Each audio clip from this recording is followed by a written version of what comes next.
What if I told you ChatGPT could turn any design into a fully editable Canva template automatically? Let me show you. First, open ChatGPT. Go to Plugins, search for Canva, and connect your Canva account. It only takes a few seconds.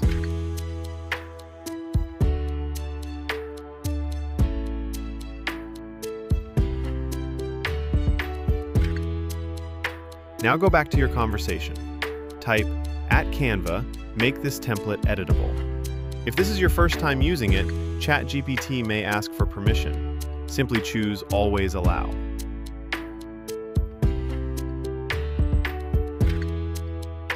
Wait a few seconds. ChatGPT will generate a Customize in Canva link.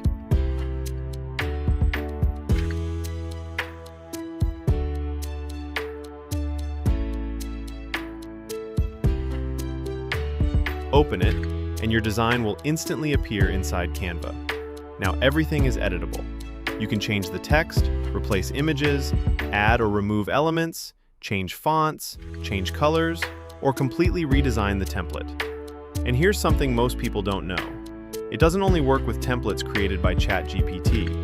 You can even upload an existing image, then simply type, @Canva, make this template editable. ChatGPT will recreate it as a fully editable Canva design. That's it. A much faster workflow for creating and editing designs with ChatGPT and Canva. If you found this helpful, don't forget to like, subscribe, and I'll see you in the next video.